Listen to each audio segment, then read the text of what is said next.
Hello, welcome to Record Sports Hotline Live. My name is Daniel Coe. I'm delighted to be joined by the one and only Keith Jackson. Keith, how's it going? I'm all right, Daniel. Just raking around there. I had to do a bit of last minute research before the show, but that's us. Yep, fine, good, Well, ready to go. You? I'm very good, thanks. And I'm very good because we're also joined by Record Sports Ryan McDonald. Ryan, how are you?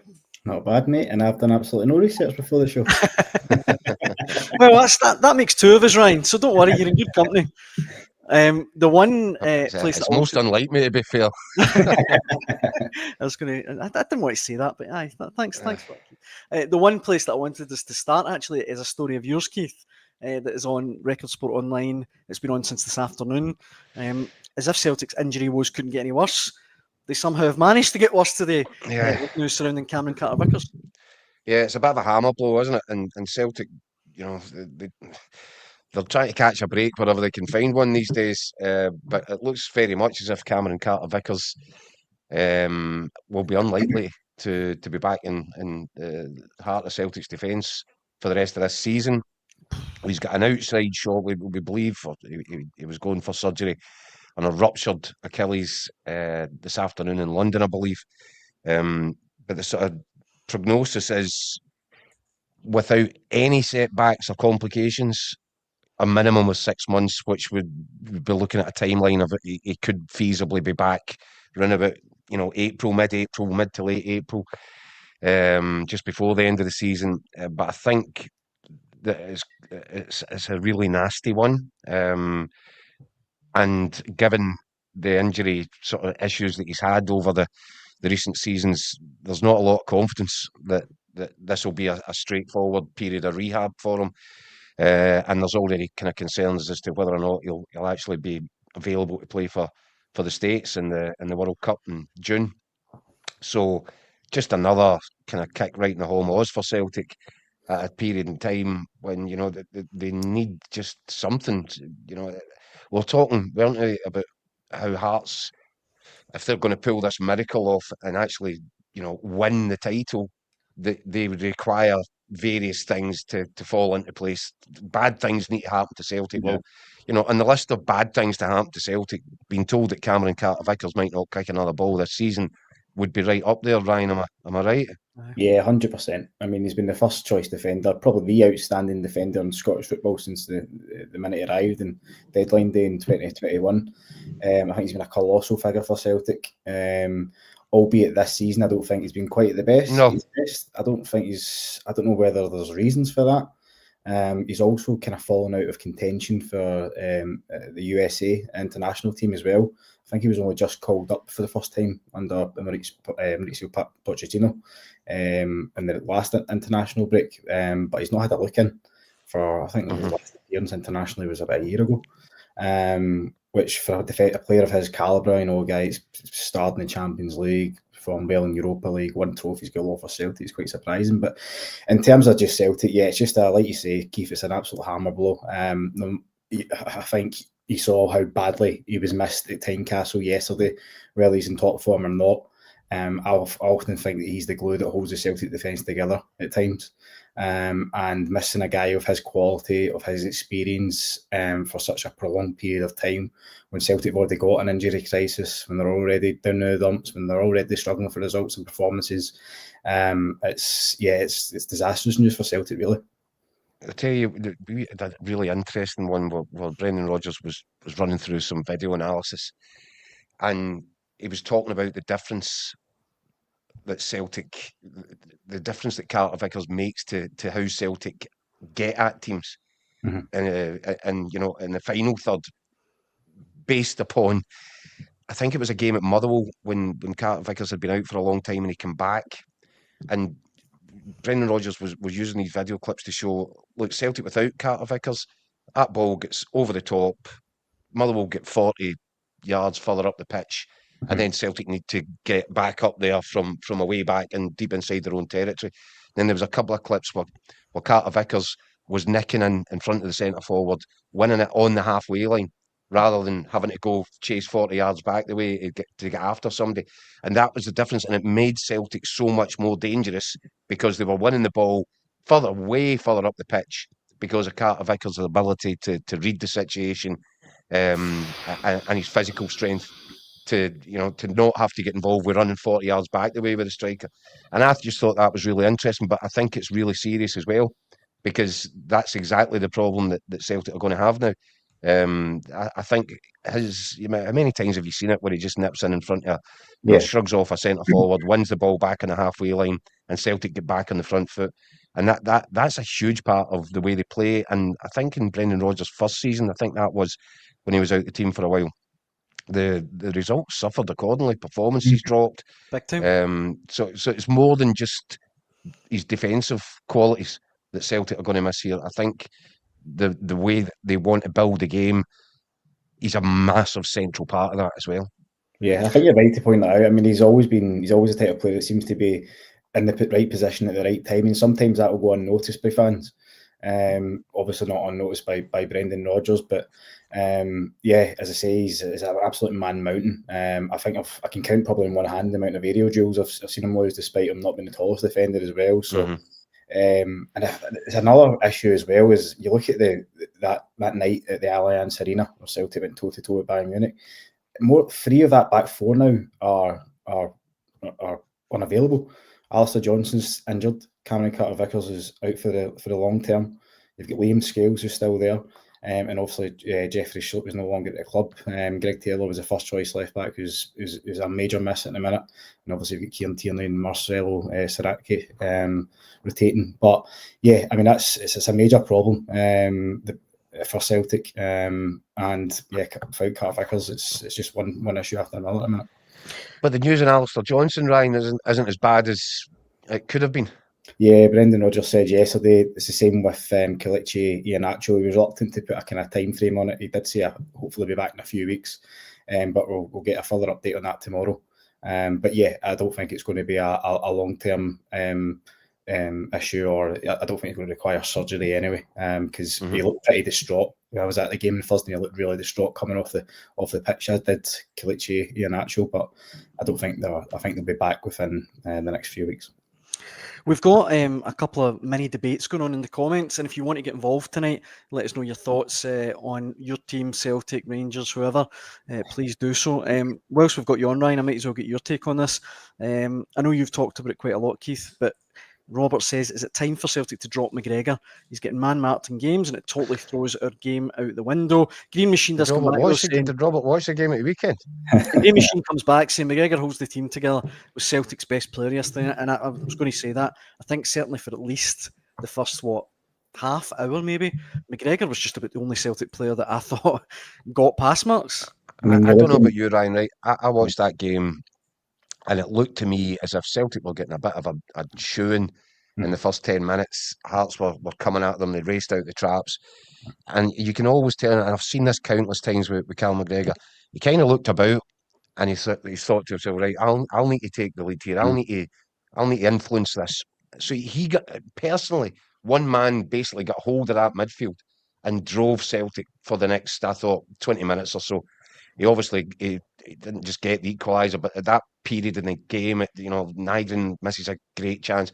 But everything was coming through McGregor. McGregor single-handedly got a grip of that contest and dominated it. But I think the problem is, what I could see is, you're looking about and where's the help? And he couldn't beat Hearts on his own. But effectively, for a 20-minute period, he was getting the better of them.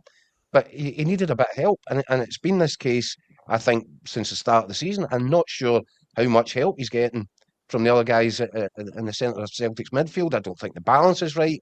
I think Hatate has gone so far off the boil, it's frightening.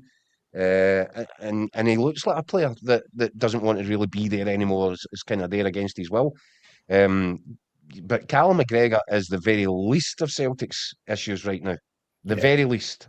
I mean, I was talking there about the back line being depleted, but I mean, if you take Callum McGregor out of that team, you're just stripping the spine away completely. I mean, I actually dread to think where Celtic would be without Callum McGregor. I know he's definitely not been at his best this season, but Brendan Rodgers has often described him as a coach in the park.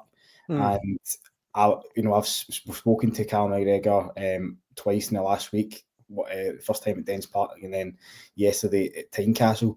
And when he's speaking, you can hear the hurt, you can hear the frustration in his voice. He is absolutely reeling at the way Celtic are playing right now. And I think he's suffering as a result of, I think, like Keith correctly said, and this is the argument I've been making as well, of the players he's playing alongside, especially in the middle of the park. Rio Hatate, I can't remember last time Rio Hatate get pass marks in a Celtic game. He looks so off the boil. And it baffles me, to be honest, how he continues to play week in, week out. His passing is so erratic. Yeah, I mean, occasionally he would be, he always tries a Hollywood ball, and occasionally it would work, but nothing seems to be working for him this season. I don't know how many times he kicked the ball at the park yesterday. Ben Nygren as well. I think he's flattered to deceive. It's incredible that he's somehow Celtic's top goal scorer.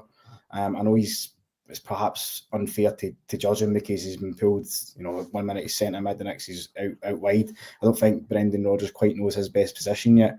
But I think with those two either side of him, it's almost as if Cal McGregor is like thinking 2 steps ahead.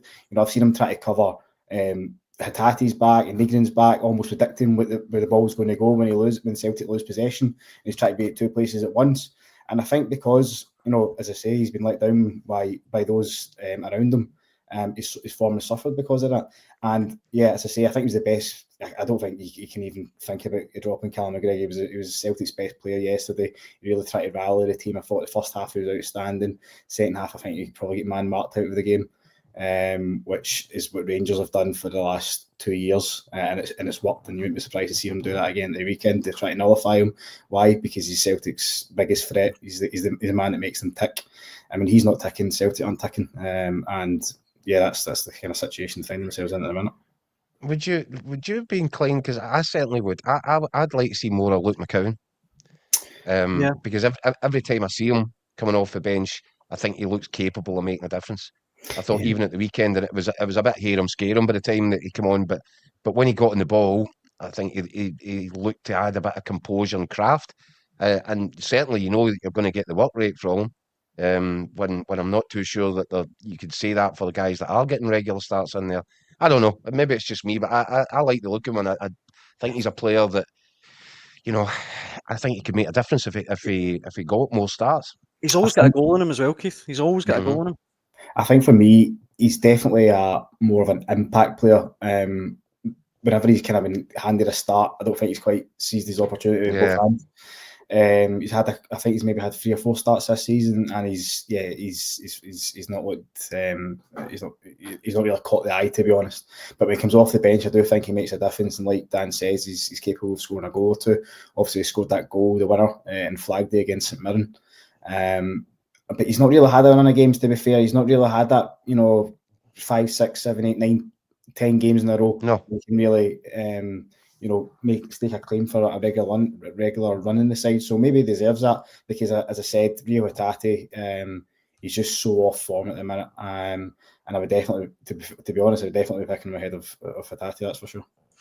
We've got tons of comments coming in on this, guys, and if you're watching at home, you want to have your say, please do so. Let me throw a few of these at you before we let you go, Ryan.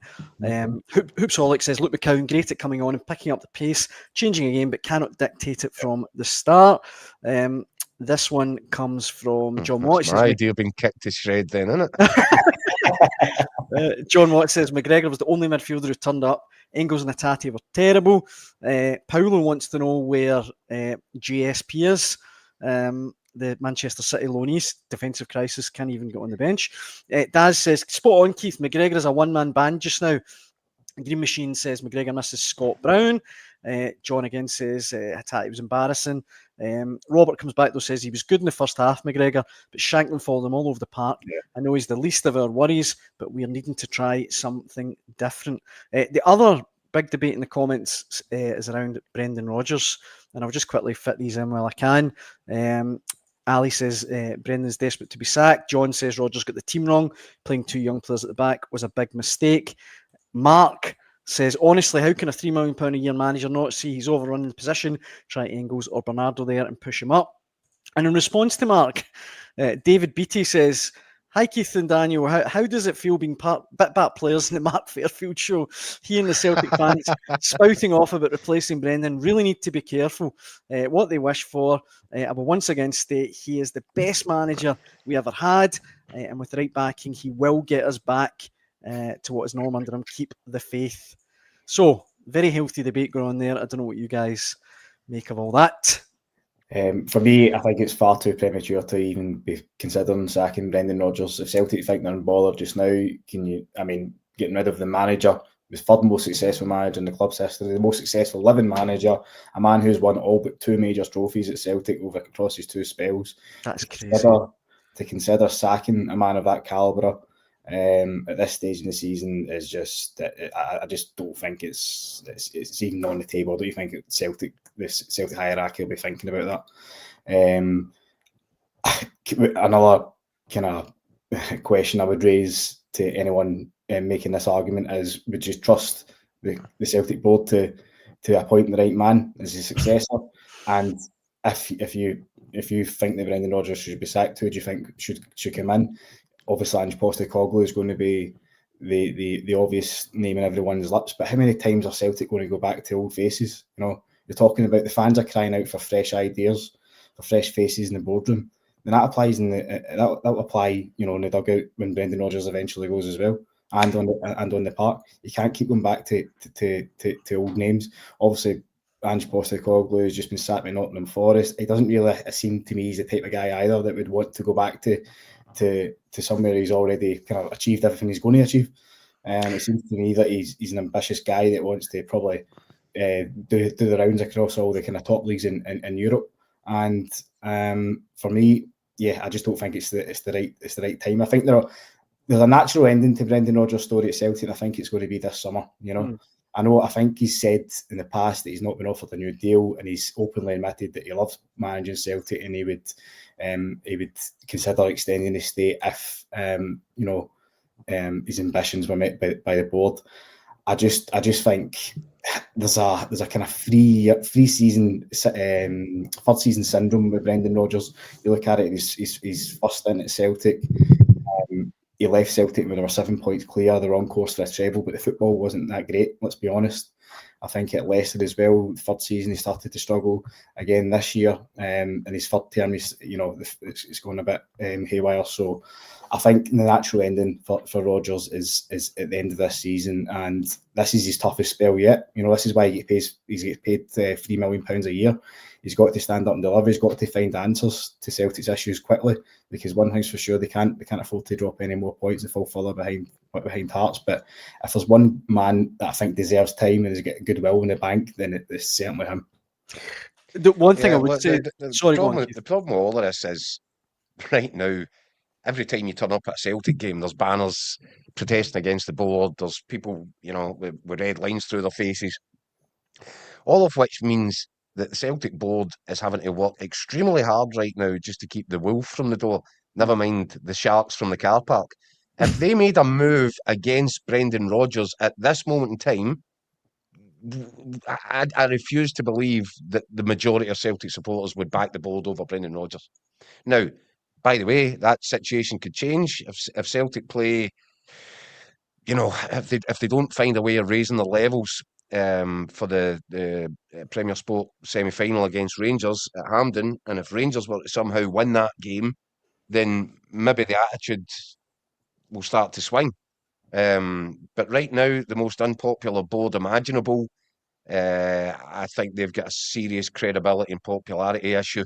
If they tried to knock Brendan off his perch just now, I don't think that would land at all well with the supporters. And it's obvious as well, Keith, but look at what he's working with. I mean, he went to Tynecastle. We were discussing this before the show, weren't we? I was raising the point about how many from that team, the Celtic team that started at Tynecastle, how many would actually get into Hearts to start 11. So, I mean, you're thrown in 2 young guys, Kobe Donovan and Dane Murray, who I'm sure have got great futures, but at this moment in time, getting thrown into a game of that magnitude at Tynecastle against the best team in Scotland at the minute, that's why they're 8 points clear. And you've got Johnny Kenny up front, your reserve striker, Shin Yamada, who scored 2 J-League goals in the last year before joining the Celtic. He was completely out of the picture for the last 2 months. there's issues in every department at Celtic at the minute, and I think Brendan Rodgers can only work with the tools he's got at the minute. And I think January is going to be the definitive month. That's going to be the Celtic's only chance to essentially get their title ambitions back on track, and the board must be working overtime between now and I think February the 3rd, which is when the window shuts, to get quality signs in the door and to address the glaring issues which exist all over the park. Somebody mentioned Jemai Simpson-Busey.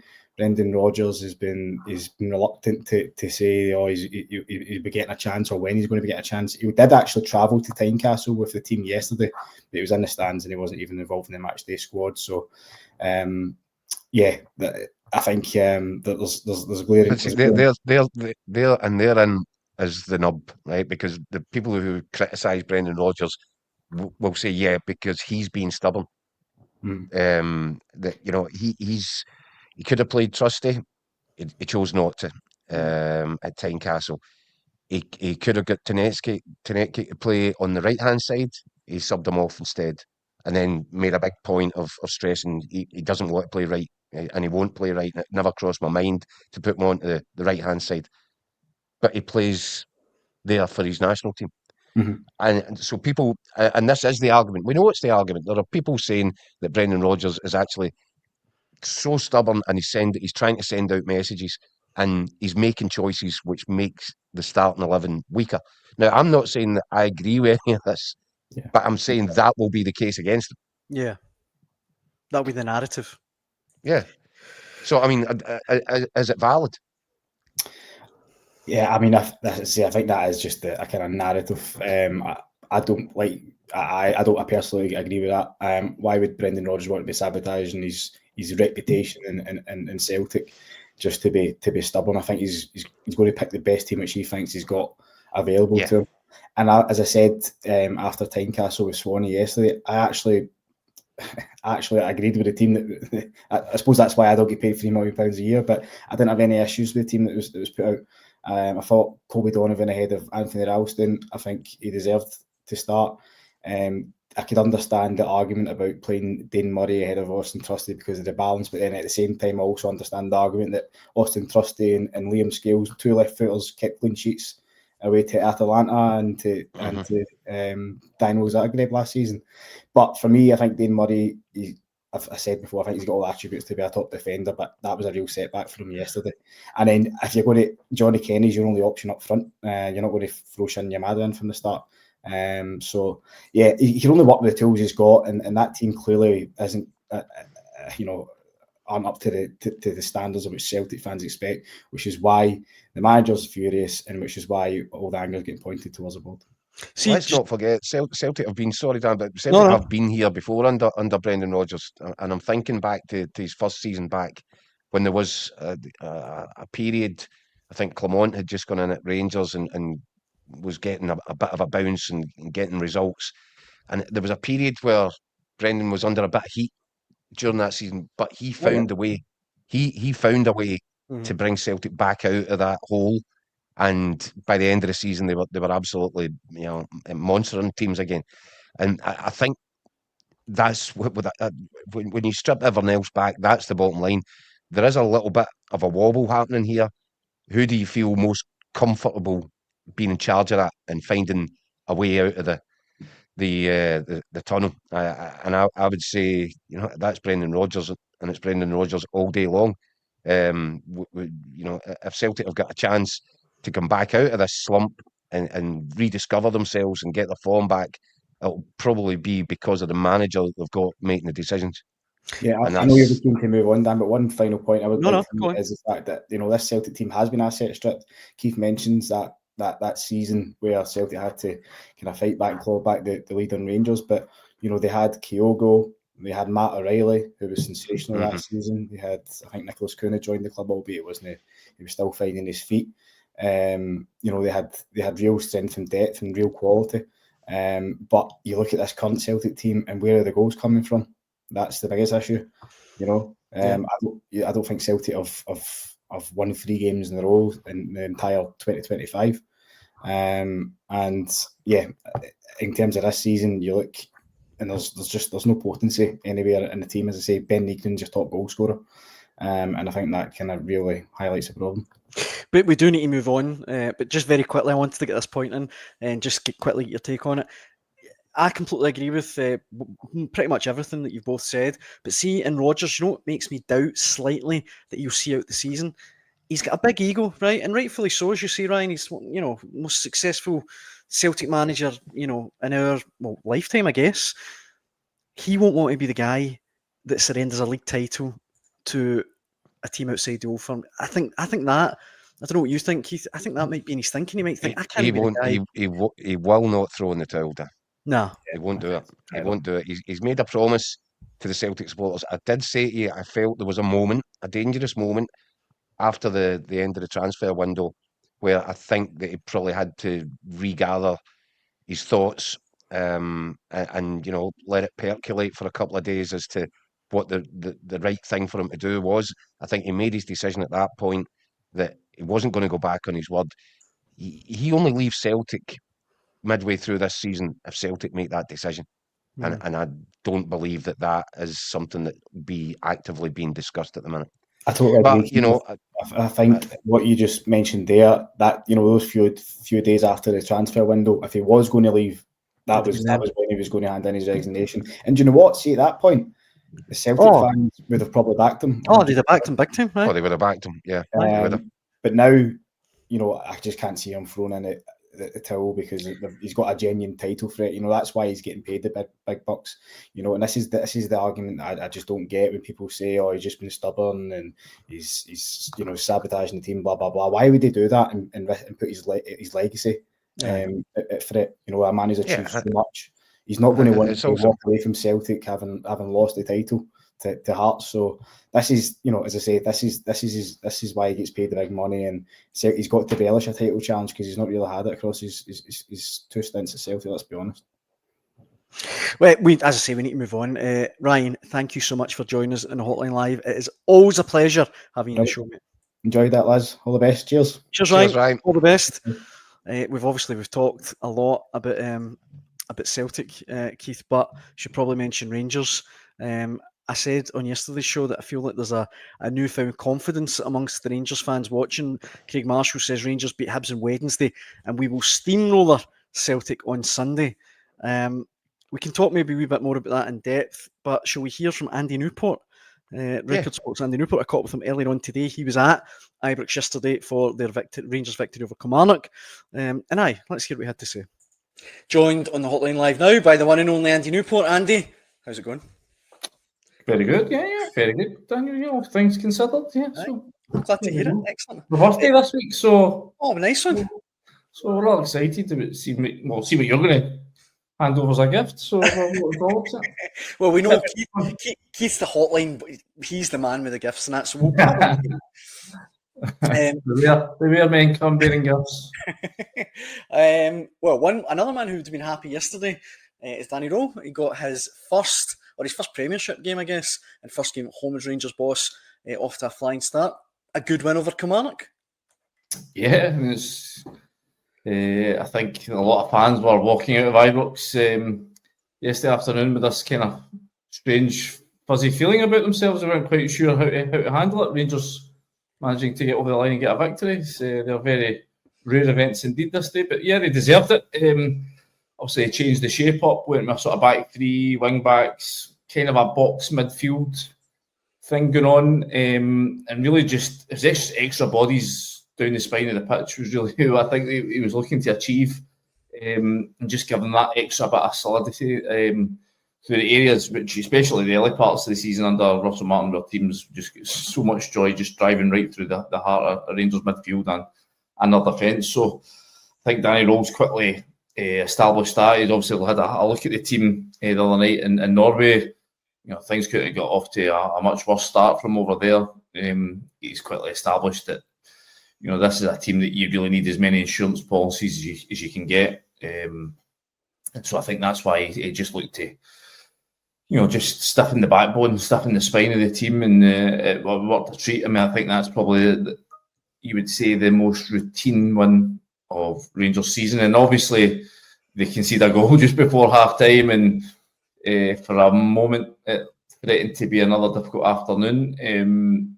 But saying that, I mean, that one chance that Kelly had with the goal, Jack Butler making a brutal mistake, that was the only thing they really created in the first half. Obviously, they had another chance at 2-1, about 61 minutes, and Jack Butler makes a brilliant save to keep Bruce Anderson's header out. But can we consider some of the afternoons that Rangers fans have seen their team coughing up, 10, 15 chances in a game?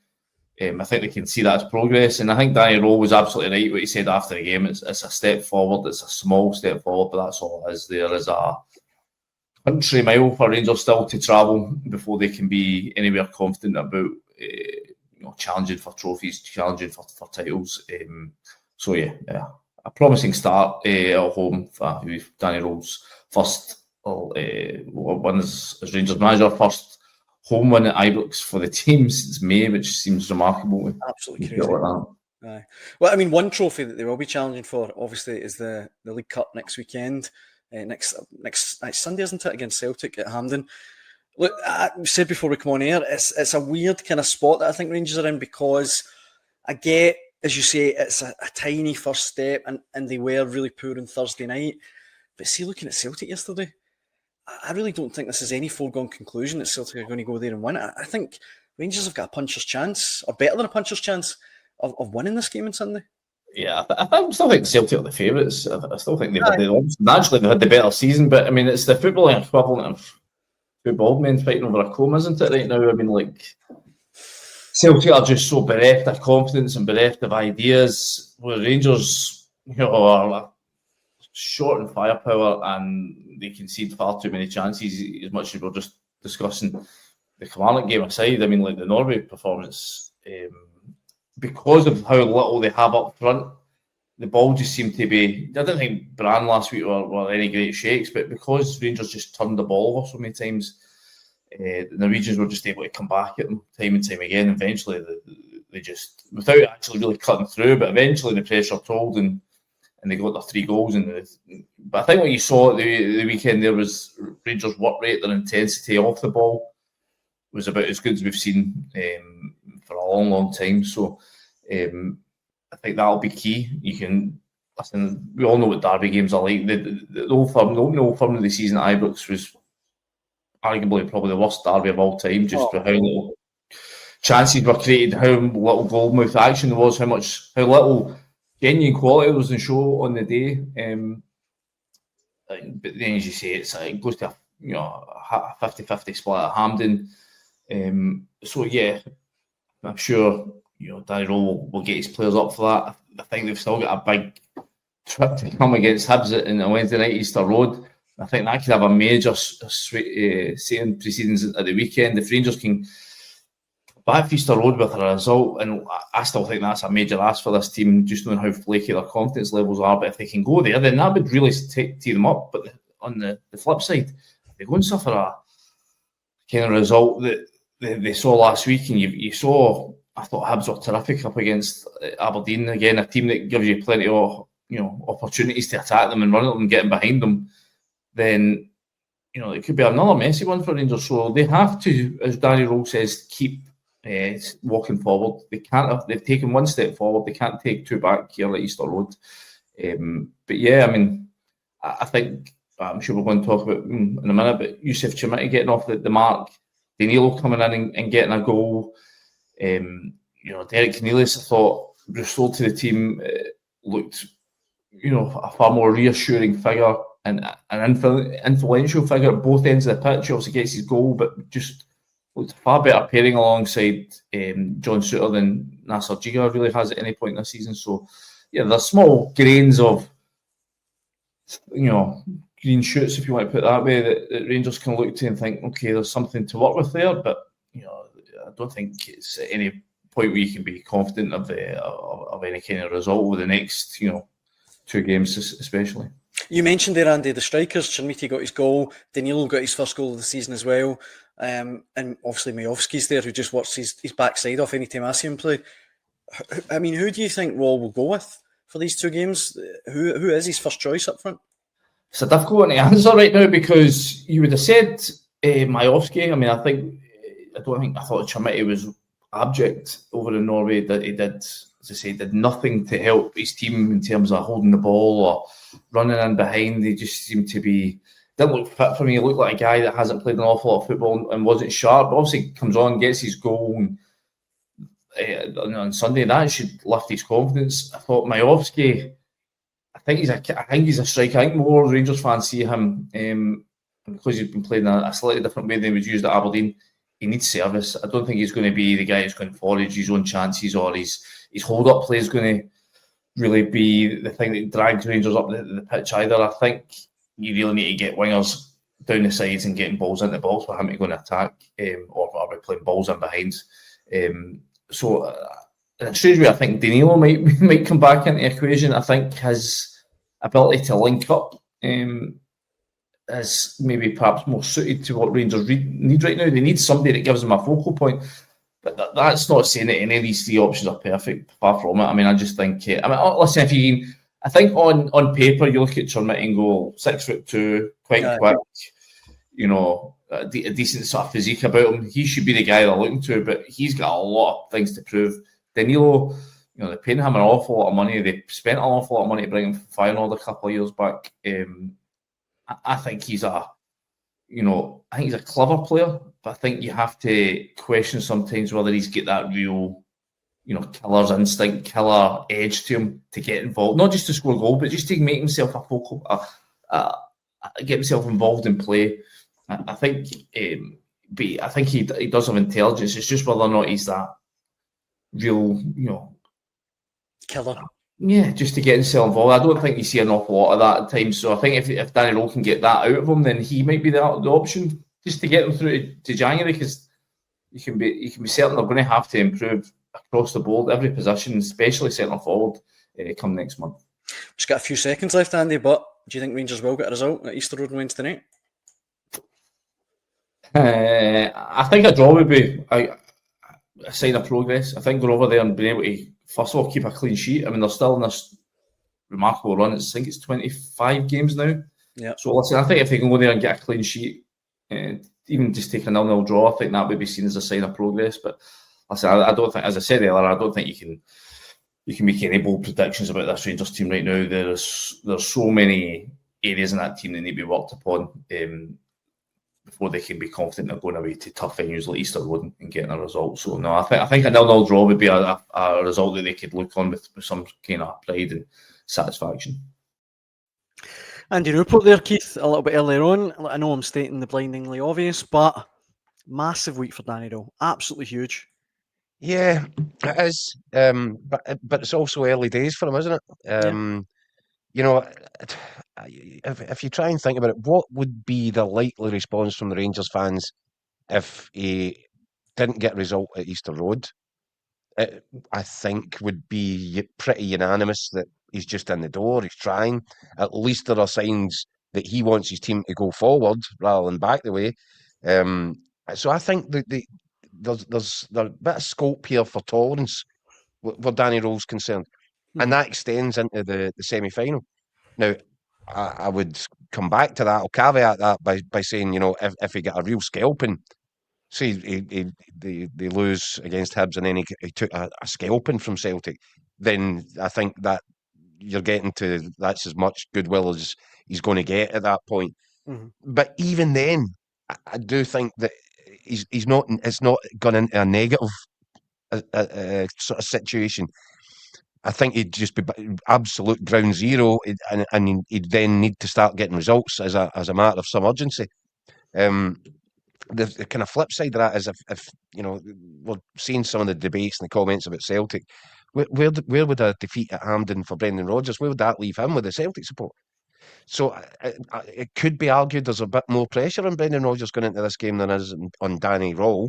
But you know what I feel? I feel as if we're in a really, this week, this fortnight is going to be a really critical part of the whole season and the whole narrative, and you know who goes on from here to have what's deemed to be a successful season. I think Hearts going to St Mirren is a really difficult midweek shift. Yeah. On the back of that performance at the weekend, Derek McInnes, immediately after the final whistle, was on point with his message and telling the players, look, there's no point in doing this, beating Celtic in our place, and then going and dropping points away at St Mirren. I think we're going to find out a lot about Hearts this midweek because of that.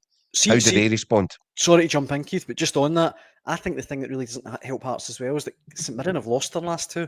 They lost at home, lost at Killie, and then lost to Dundee United at the weekend. And I think that will have Stephen Robinson really in a mood where Hearts will get nothing there on Wednesday night. I think that doesn't help Hearts.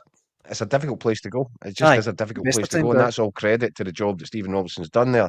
That's a really difficult venue. Now, we'll find out a lot about Hearts' character and their resilience. If they can go there, take another 3 points and get back across the M8, that tells you something. That's a message, and that'll be intriguing. Rangers going the other way, have to go through to Hibs. Can Danny Rohl build on the kind of improvements that he made, the tweaks that he's made, and the different approach that he's trying to instill with his team? Can they go to Hibs and get a result? Can they get a win? Because essentially that's what they need. Andy's talking there about Rangers might be quite pleased if they can just get in and out with a point. Well, there's no wriggle room for Rangers. So if this Danny Rohl thing is going to come good for them, you could call it a roll of the dice. He needs wins, and he needs them yesterday. So I think anything less than full points at Easter Road would put a little bit more pressure on him ahead of the game against Celtic. But as I said, he will benefit from the fact that he's not Russell Martin right now, and anybody would. Well, in the comments, Scott agrees with you. He says, needs to be a win. A draw is no good. But Rangers is okay, makes a really good point. Says Stewell and Stewart will get the anger if we don't have a good week. But if we can manage 2 wins, then I think Rohl's popularity will skyrocket. Noticed that yesterday there is genuine goodwill for him. I think that's a good point, Keith. That's spot on. It's not going to be Rohl that gets the that's flag. Spot on. That's what I'm saying. But yeah, I agree with that. But I think that's why I said ground zero would be losing heavily to Celtic. Yeah. Because at that point, it'll start to turn on Danny Rohl and he won't get patience forever.